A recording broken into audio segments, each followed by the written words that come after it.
AP classes dedicated to excellence. एक रो है, suppose एक रो है स्टूडेंट्स का, और सपोज इस रो में एक पर्सन ए का रैंक बोल दिया है। सपोज ए का रैंक बोल दिया है, A is suppose 19th from the top. Suppose A का रैंक बोल दिया है, A is 19th from the top.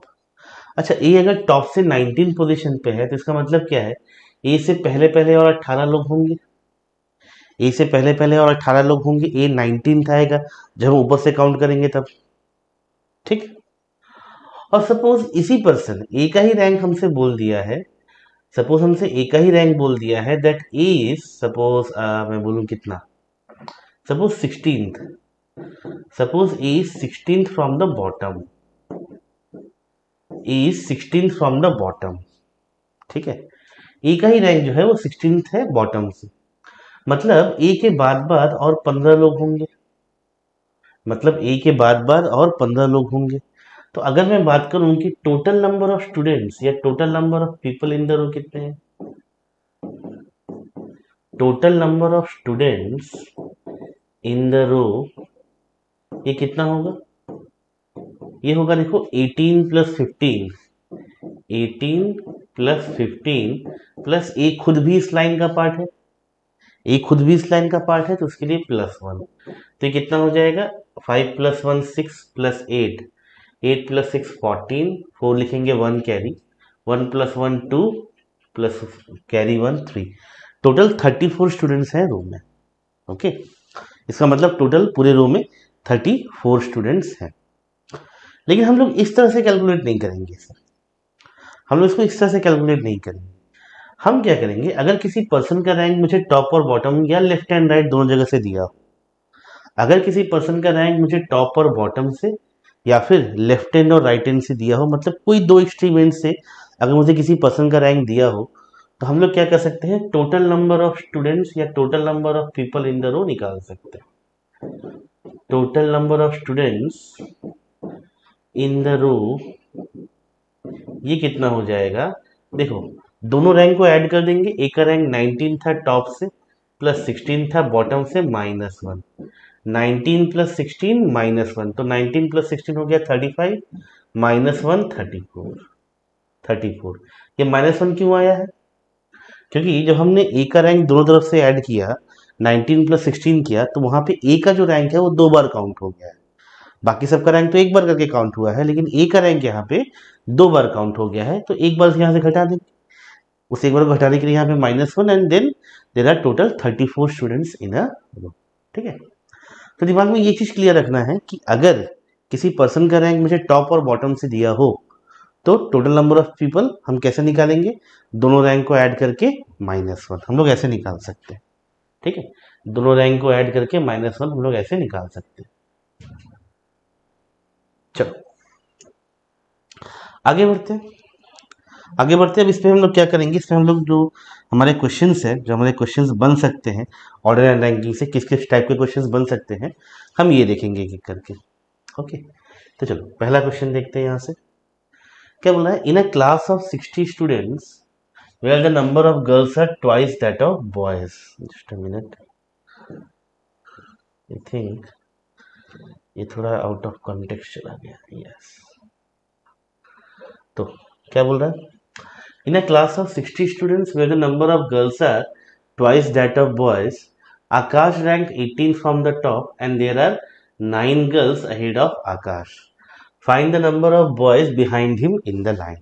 देखो क्वेश्चन क्या बोला है, in a class of 60 students, मतलब एक क्लास में टोटल 60 स्टूडेंट्स थे, where the number of girls are twice that of boys. ठीक है, तो गर्ल्स कितनी है, बोला है number of girls are twice that of boys, तो गर्ल्स कितनी है 2, बॉयज कितने हैं 1, रेशियो कितना है 2:1। नंबर ऑफ गर्ल्स बोला है ट्वाइस है बॉयज से, तो मतलब अगर एक बॉय है तो उसके कॉरेस्पॉन्डिंग 2 गर्ल्स होगी, रेशियो कितना होगा 2:1। तो टोटल गर्ल्स कितनी होंगी, 2 divide by total ratio 2 + 1 3 into का 60, मतलब टोटल 40 गर्ल्स होंगी।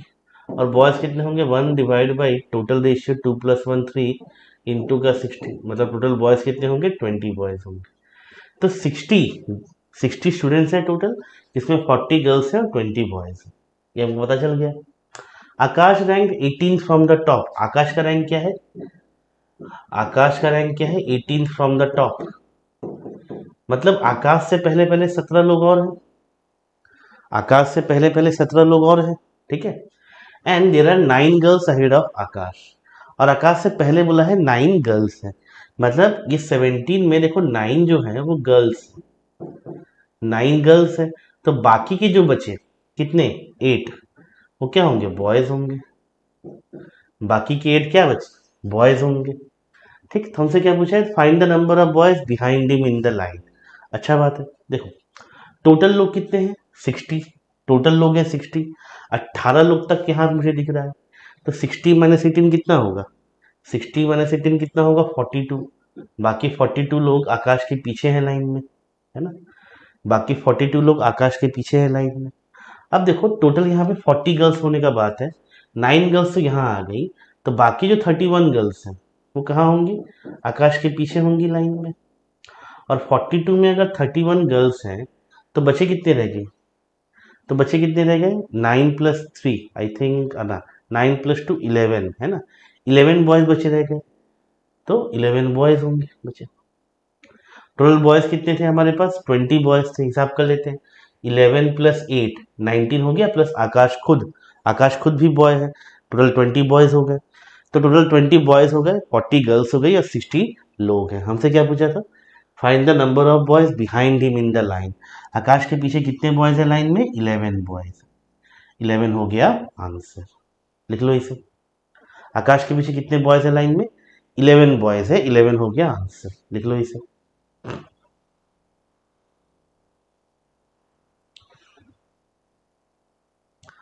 ठीक है, आई थिंक ये क्लियर है। I hope this is clear to everyone. अच्छा क्वेश्चन था। चलो आगे बढ़ते हैं, अगला क्वेश्चन देखते हैं। अगला क्वेश्चन देखते हैं। नेक्स्ट क्वेश्चन में देखो क्या बोल रहा है।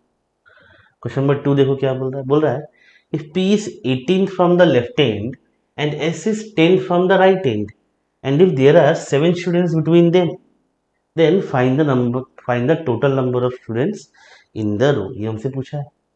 क्या पूछा है? देखो if P is 18 from the left end, P left hand से 18 पोजीशन पे है, मतलब P से पहले पहले और 17 स्टूडेंट्स होंगे। S is 10 from the right end, S right hand से 10th पोजीशन पे है, मतलब एस के बाद और 9 स्टूडेंट्स होंगे। एस 10th है राइट से।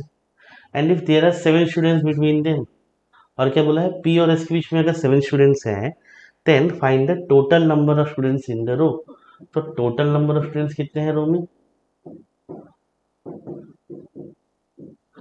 टोटल नंबर ऑफ स्टूडेंट्स कितने हो गए रो में?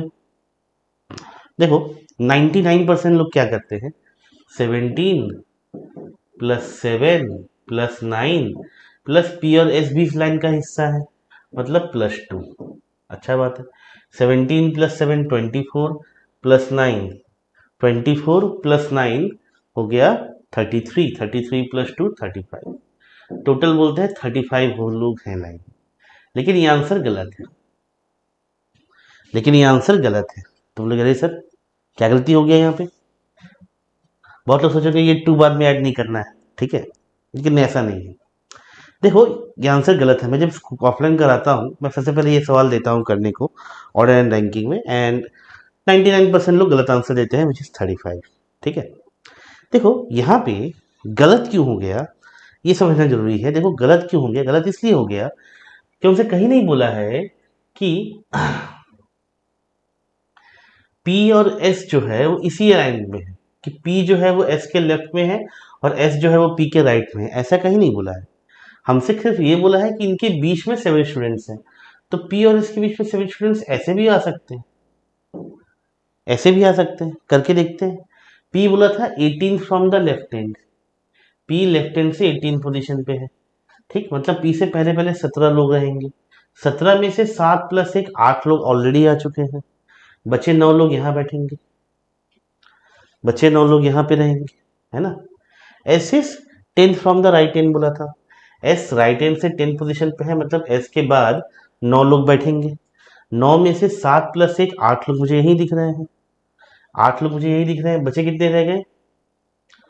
9 में से 7 प्लस 1 8 लोग मुझे यही दिख रहे हैं, बचा रह गया एक जन जो यहाँ बैठेगा, मतलब ये आदमी जो है वो कॉर्नर पे बैठेगा। ठीक है, तो यहाँ भी देखो कंडीशन सेटिस्फाइड है। यहाँ पी जो है वो लेफ्ट हैंड से 18 पोजीशन पे है, एस जो है वो राइट हैंड से 10 पोजीशन पे है, और पी और एस के बीच में यहाँ पे कितने लोग हैं, 7 लोग हैं। यहाँ भी सारा कंडीशन सेटिस्फाइड है। लेकिन यहाँ अगर मैं टोटल नंबर ऑफ स्टूडेंट्स निकालना चाहूँ तो वो कितना आएगा, 9 प्लस 7 प्लस 1 प्लस एस और पी भी लाइन का पार्ट है, मतलब 2, मतलब 10 plus 9 19। 19 is as correct as 35। 19 उतना ही सही है जितना कि 35 है ना। 19 इज एज करेक्ट एज 35।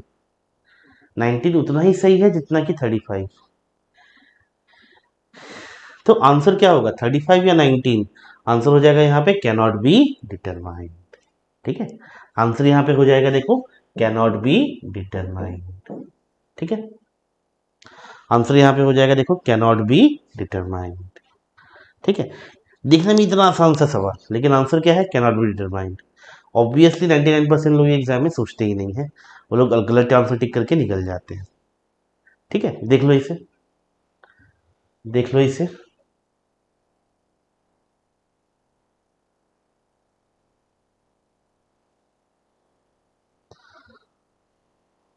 चलो आगे बढ़ते हैं हम लोग अपने डिस्कशन के साथ।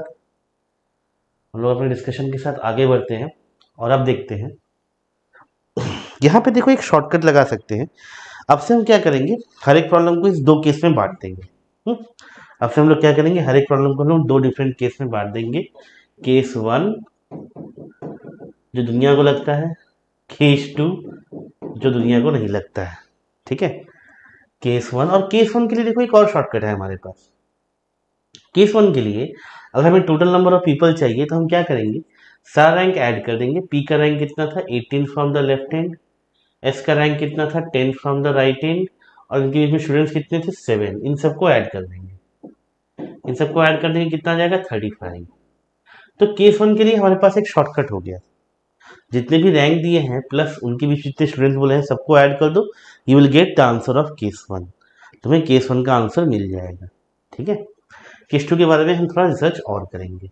चलो केस 2 के बारे में हम थोड़ा रिसर्च और करते हैं। चलो आगे बढ़ते हैं। देखो क्वेश्चन नंबर 3 देखो क्या बोला है, P is 20 from the left hand, S is 22 from the right hand, and if there are 18 students between them then find the total number of students in the row. Same वही problem है, मुझे ये नहीं बोला है कि P S के left में है या राइट में है। तो यहाँ दो केस बनता है।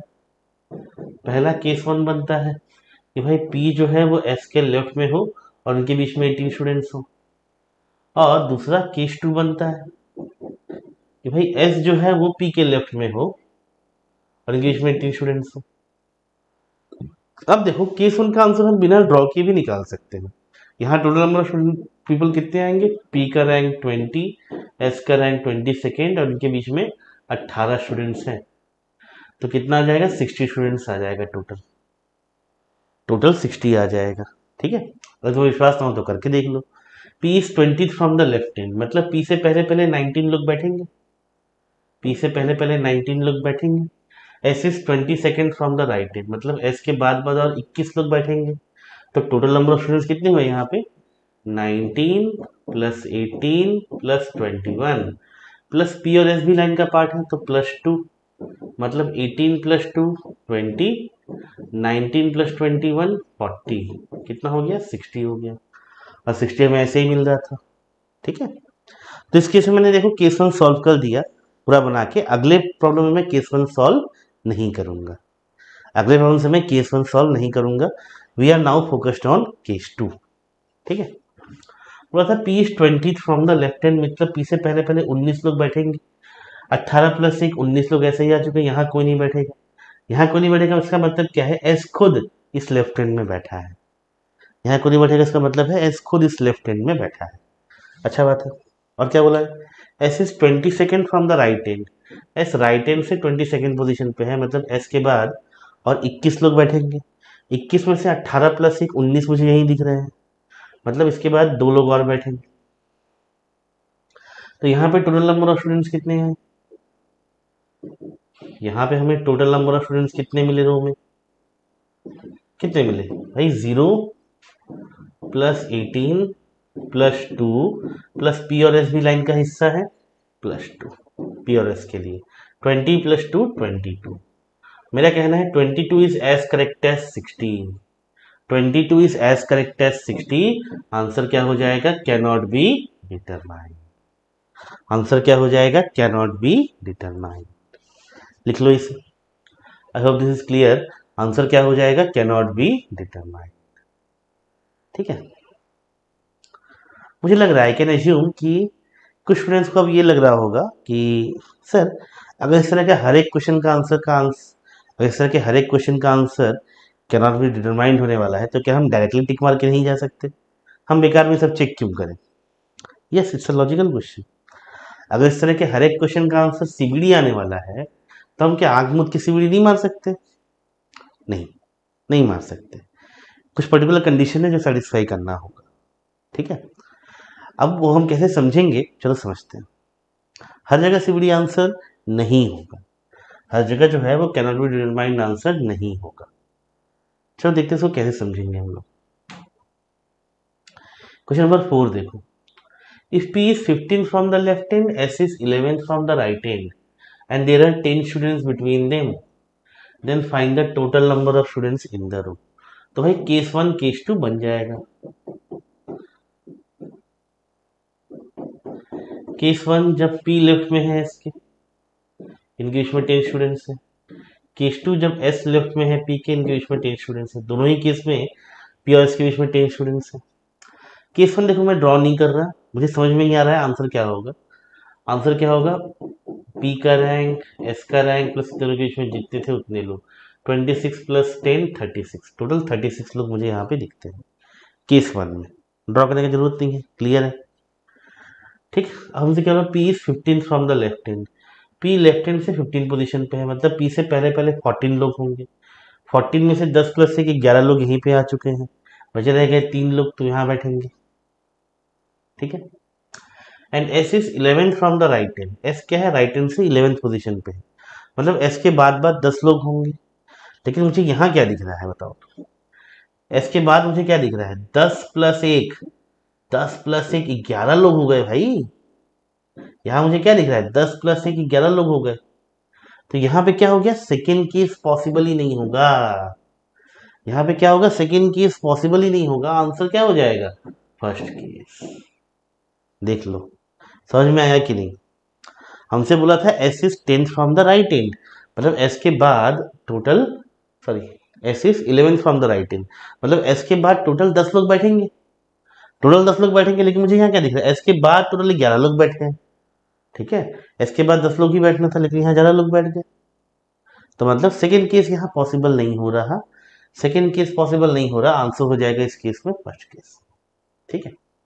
तो ये चीज अभी तक क्यों इतना जल्दी नजर में नहीं आया? बिकॉज सेकेंड केस कभी आंसर में नहीं आता है। या तो आंसर बोल देता है कैन नॉट बी डिटरमाइंड, या तो आंसर देता है फर्स्ट केस। सेकेंड केस कभी आंसर में नहीं आता है, इसलिए ये चीज जल्दी पकड़ में नहीं आता है। इसलिए यहाँ पे मैक्सिमम गलतियां होती हैं।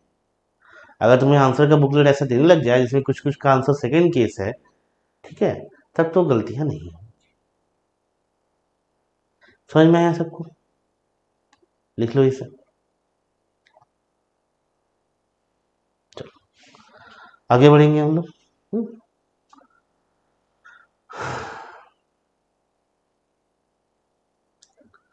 आगे बढ़ेंगे हम लोग। तो यहाँ पे दो ही आंसर हो सकता है, या तो फर्स्ट केस आंसर होगा, या तो आंसर होगा कैन नॉट बी डिटरमाइंड। अब मैं तुम्हें एक ऐसा टेक्निक सिखाने वाला हूं कि तुम सिर्फ क्वेश्चन पढ़ के आंसर बता दोगे कि आंसर क्या होने वाला है, बिना पेन उठाए, बिना फर्स्ट केस सेकंड केस सोचे तुम आंसर बता दोगे। उसके लिए हमें कॉन्सेप्ट समझना पड़ेगा लिमिट नंबर का। क्या लिमिट नंबर का? देखो यहाँ पे मैं बोल रहा हूँ 10 जो है वो लिमिट नंबर है। पी और एस के बीच में जितने लोग बैठ रहे हैं वहीं से मेरा लिमिट नंबर कैलकुलेट होगा। ठीक है। यहाँ पे 10 मेरा लिमिट नंबर है। अगर पी और एस के बीच में 10 या 10 से ज़्यादा लोग बैठे हैं तो सेकेंड केस पॉसिबल नहीं होता। जैसे यहाँ पे देखो 10 लोग बैठे हैं ना, अगर यहाँ पे 11 लोग बैठे हो तो भी सेकेंड केस पॉसिबल नहीं होगा, क्योंकि एस के बाद टोटल 10 लोग को ही बैठना है, और यहाँ 10 प्लस 1 11 लोग पहले ही बैठा है। अगर यहाँ मैं 9 लोग बैठा दूँ तो सेकंड केस पॉसिबल हो जाएगा। पी और एस के बीच में 9 लोग हैं, तो एस के बाद कितने लोग बैठेंगे? 9 प्लस 1 10 लोग बैठेंगे, मतलब पी खुद चला जाएगा राइट हैंड में, और उस केस में सेकंड केस जो है वो पॉसिबल हो जाएगा। लेकिन जैसे ही 10 बैठाया या 10 से बड़ा कोई नंबर बैठाया, 11 बैठाया, 12 बैठाया, 10 के लिए ही पॉसिबल नहीं हो रहा है, तो 11 12 13 14 के लिए पॉसिबल होगा ही नहीं। ठीक है, मतलब 10 हमारा जो है वहां पे लिमिट नंबर है। 10 जो है यहाँ हमारा लिमिट नंबर है। और लिमिट नंबर हम कैलकुलेट कैसे करते हैं? क्वेश्चन में देखते हैं स्मॉलर रैंक -1। क्वेश्चन में क्या देखेंगे? Smaller rank -1। किसका रैंक छोटा था? P is 15 from the left hand, S is 11 from the right hand. S का रैंक छोटा था पी से। स्मॉलर रैंक कितना था? 11 -1 10। मतलब अब हमें क्या करना है? सिर्फ हमें लिमिट नंबर के टर्म्स में सोचना है। अगर लिमिट नंबर जो है अगर लिमिट नंबर जो है वो ज़्यादा अगर पी और एस के बीच में जो नंबर ऑफ स्टूडेंट्स है वो लिमिट नंबर के बराबर या ज़्यादा है, तब तो सेकंड केस पॉसिबल नहीं होगा, आंसर होगा फर्स्ट केस। लेकिन अगर लिमिट नंबर से कम है तो सेकंड केस पॉसिबल हो जाएगा और आंसर हो जाएगा कैन नॉट बी डिटरमाइंड। लिख लो इसे, लिख लो इसे।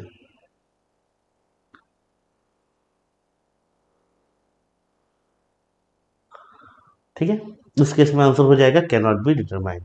अब चलो एक आध दो क्वेश्चन करते हैं जिसमें हमें पेन का यूज करना ही ना पड़े, ऐसा कोई क्वेश्चन करते हैं। देखो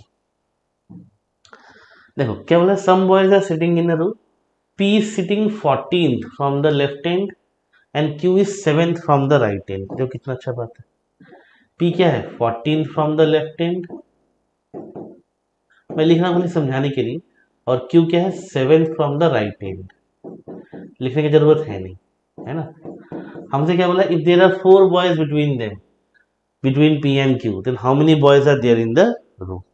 अब हमें क्या करना है? लिमिट नंबर सोचना है। हमारा लिमिट नंबर क्या होगा? Smaller rank 7 -1 6। मतलब अगर पी और क्यू के बीच में 6 या 6 से ज्यादा लोग हुए तो सेकंड केस पॉसिबल नहीं होगा। समझ में आया कि नहीं आया? पी और क्यू के बीच में 6 या 6 से ज्यादा लोग हुए तो सेकंड केस पॉसिबल होगा ही नहीं। समझ में आया सबको?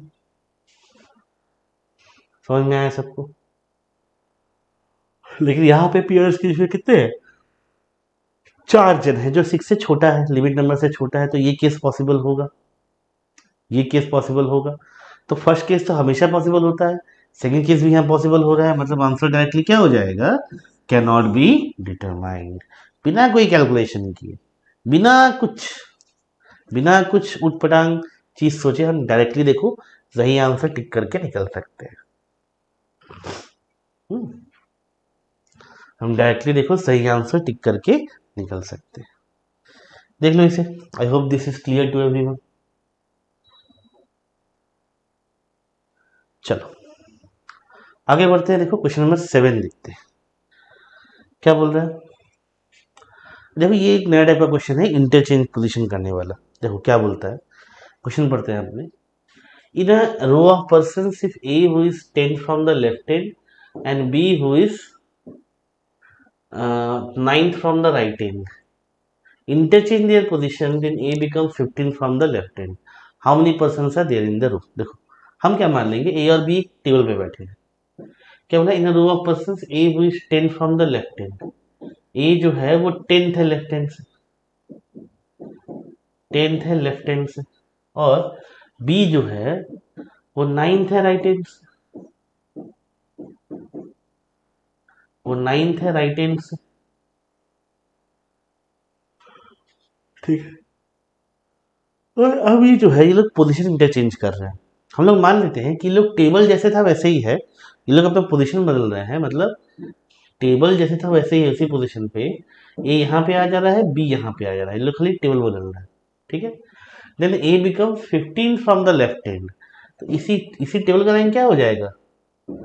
15th from the left hand. ठीक है, इसी टेबल का हो जाएगा 15 from the left hand. So how many persons are there in the row. ठीक, यहाँ पे कितने लोग होंगे? देखो हमें क्या पता है, हमने मान के चले कि ये लोग टेबल पे बैठे हैं। अब देखो इसी टेबल पे बी भी बैठा है जो 9th है राइट से, इसी टेबल पे ए भी बैठ गया जो 15th है लेफ्ट से।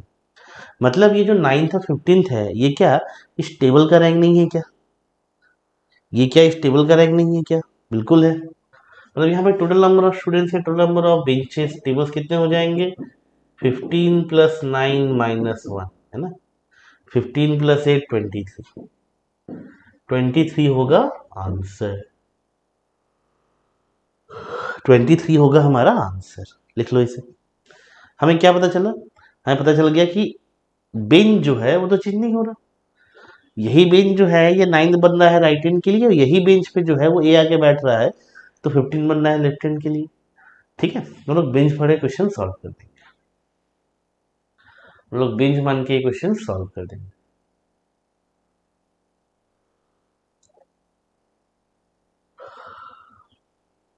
ठीक है, चलो आगे बढ़ते। देखो एक और शॉर्टकट है यहाँ पे। शॉर्टकट क्या है? शॉर्टकट समझो तो इसे बनाने की जरूरत नहीं है। इंटरचेंज के बाद देखो किसका पोजीशन दिया है, इंटरचेंज के बाद ए का पोजीशन दिया है, ए 15th हो रहा है। इंटरचेंज के बाद किसका पोजीशन दिया है? ए का पोजीशन दिया है, ए 15th हो रहा है किसी एम से। ठीक है, तो इंटरचेंज से पहले क्या करो, ए को छोड़ के जो आदमी दिया उसको पकड़ लो। ए को छोड़ के यहाँ पे बी दिया था, बी का रैंक कितना था? 9 था। तो दोनों को ऐड करके -1, 15 प्लस 9 24, -1 कितना हो गया? 23 हो गया। खत्म, खत्म। ठीक है, मतलब हमने क्या किया, इंटरचेंज के बाद जो हमें दिया था, ठीक है, उसका तो हमने लिया, और इंटरचेंज से पहले जो है उसका अपोजिट पर्सन को ले लिया। अगर ए दिया था बी को ले लिया, बी दिया था ए को ले लिया, दोनों का रैंक ऐड कर दिया, -1, काम खत्म हो गया, आंसर चला आया। आगे बढ़ते हैं, अगला क्वेश्चन देखते हैं। देखो वही क्वेश्चन है, in a row of boys Deepak is 7th from the left end and Mahi is 12th from the right end. If they interchange their position, Mahi becomes 23rd from the right end. How many boys are there in the row? 30 seconds में solve करना है। कैसे solve करना है? Interchange के बाद किसका position दिया है? माही का, जो कितना है? 23rd है राइट से। माही छोड़ के और किसका बात हुआ है? दीपक का। दीपक 7th है, दीपक 7th है ना।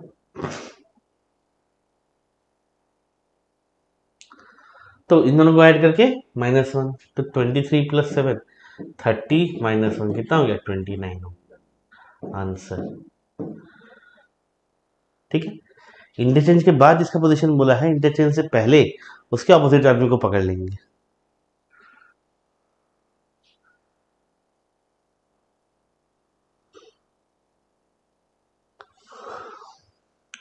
चलो आगे बढ़ते हैं। ये क्वेश्चन देखो थोड़ा टफ क्वेश्चन में आते हैं, ये जो क्वेश्चन है ये थोड़ा टफ क्वेश्चन में आता है।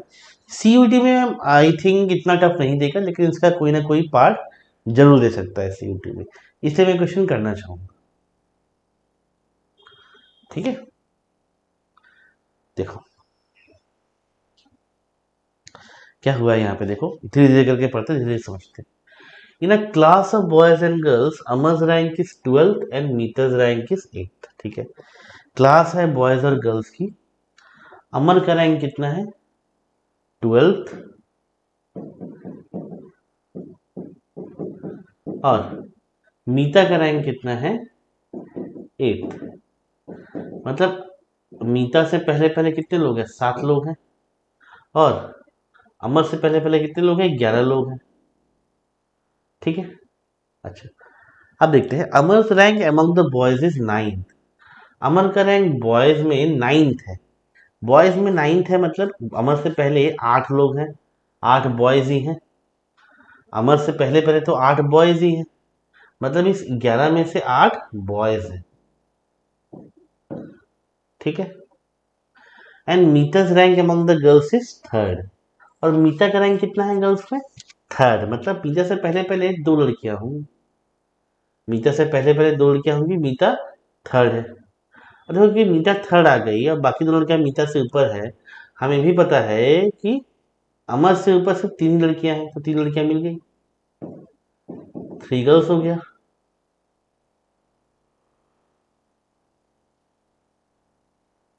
ठीक है। And Meeta's rank among the girls is third. तो मीता से पहले 2 गर्ल्स है।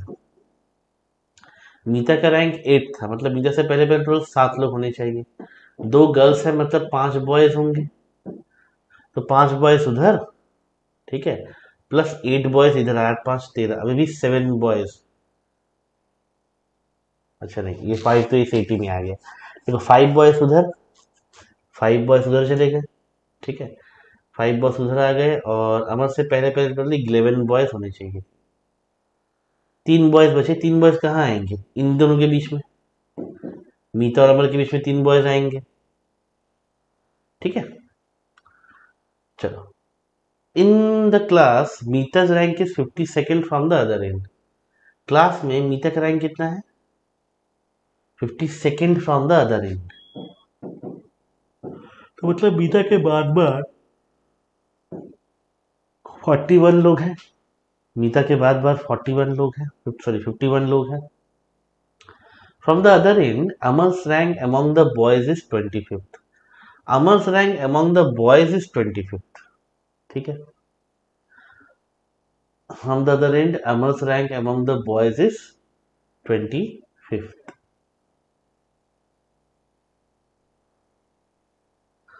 चल देखते हैं। On the other end Amar's rank among the boys is 25। ठीक है, तो मतलब अमर के बाद बाद 24 जन है, अमर के बाद बाद 24 जन है।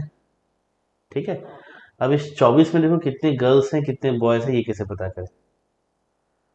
How many girls are there after Amar and find the total number of students. चलो देखते हैं टोटल नंबर ऑफ स्टूडेंट्स कैसे निकलेगा। देखो मीता का रैंक हमें दोनों जगह से पता है, टॉप से ही पता है बॉटम से ही पता है, तो टोटल नंबर ऑफ स्टूडेंट्स कितना निकलेगा? मीता के दोनों रैंक को ऐड कर दे, वो टॉप से 8 थी, बॉटम से 52nd थी, -1, कितना हो गया? 59 हो गया।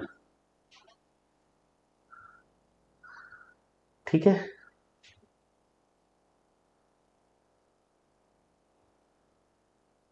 और how many girls are there after Amar. देखो ये भी निकाला जा सकता है, ये भी निकाला जा सकता है। टोटल 59 लोग हैं, 12 जन का हिसाब किताब यहाँ दिख रहा है। इसमें कितनी गर्ल्स आ चुकी हैं? इसमें कितनी गर्ल्स आ चुकी हैं? Meeta's rank among the girls is third, Meeta से Amar's rank among the boys is 25th। मतलब अमर के बाद बार और 24 लड़के हैं। Amar's rank among the boys is 9th,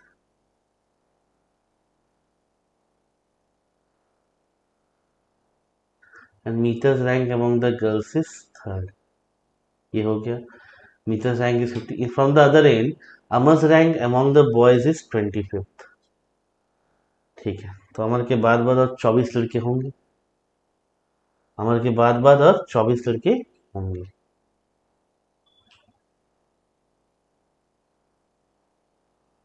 ठीक, तो देखो 8 बॉयज है 3 गर्ल्स है। From the other end Amar's rank among the boys is 25, तो अमर के बाद 24 बॉयज बचते हैं। गर्ल्स कितनी आती हैं? देखो गर्ल्स गर्ल्स गर्ल्स के लिए कोई इन्फॉर्मेशन दिया है? टोटल लोग थे 59, 59 में 12 यहाँ दिखते हैं, तो 59 से अगर 12 हटा दें तो बाकी कितने बच गए? 47।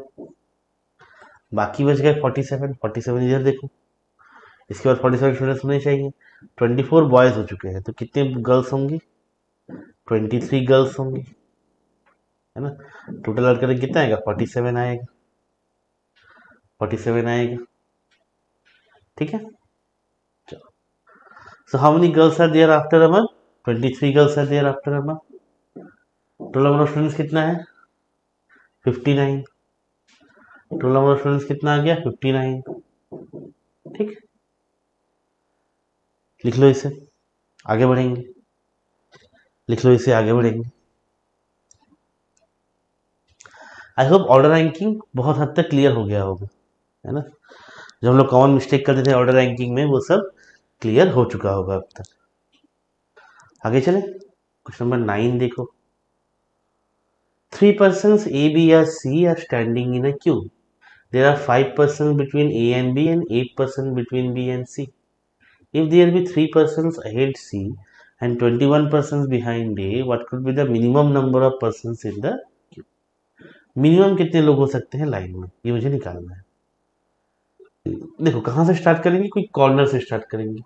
If there be 3 persons ahead of C, C से पहले 3 लोग हैं, अच्छा बात है, इसको तो हम कुछ कर नहीं सकते, ठीक है। और क्या बोला है, 8 पर्सन बिटवीन बी एंड सी, अब बी तो ऊपर जाएगा नहीं, 8 पर्सन हैं बी और सी के बीच में, ठीक। अब देखो क्या बोल रहा है, if there be 3 person ahead of C and 21 person behind A, ठीक है, there are 5 person between A and B, A और बी के बीच में 5 लोग हैं। देखो 5 लोग हम नए नहीं ले आएंगे, ऑलरेडी जो है उसको यूज करते हैं क्योंकि मिनिमम बोला है यहाँ। What could be the minimum number of persons in the queue, ठीक है, तो 21 कैसे जाए, there are 3 persons ahead of C and 21 persons behind A, ठीक है। हमसे बोला था ए और बी के बीच में, ए और बी के बीच में 8 persons, 8 person between B and C, ठीक है, 5 person between A and B, तो ये नीचे नहीं लिखेंगे, ए और बी के बीच में क्या ही लिख लेते हैं, ए और बी के बीच में 5 लोग हैं, ठीक है, 5 प्लस 1 6 हो गए, बचे 2 जन, ठीक है।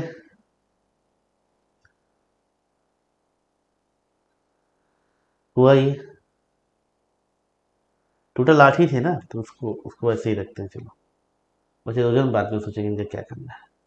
हमसे क्या बोला था, what could be the minimum number of person in the Q, Q में मिनिमम नंबर ऑफ पर्सन कितने हो सकते हैं, 21 पर्सन बिहाइंड ए बोला था, 21 में 5 1 प्लस 6 ऐसे ही चला गया, बचा रह गया 15, तो कितने होंगे, 15 प्लस 8 प्लस 3 प्लस कितना, बी सी, ए तो ऑलरेडी काउंट हो चुका है, बी और सी भी लाइन का पार्ट है, 2 और ऐड करेंगे तो कितना हो गया, 18 प्लस का 10 मतलब 28 हो गया आंसर, ओके 28 हो गया answer. Minimum number of person in the Q कितना हो जाएगा, 28 हो जाएगा।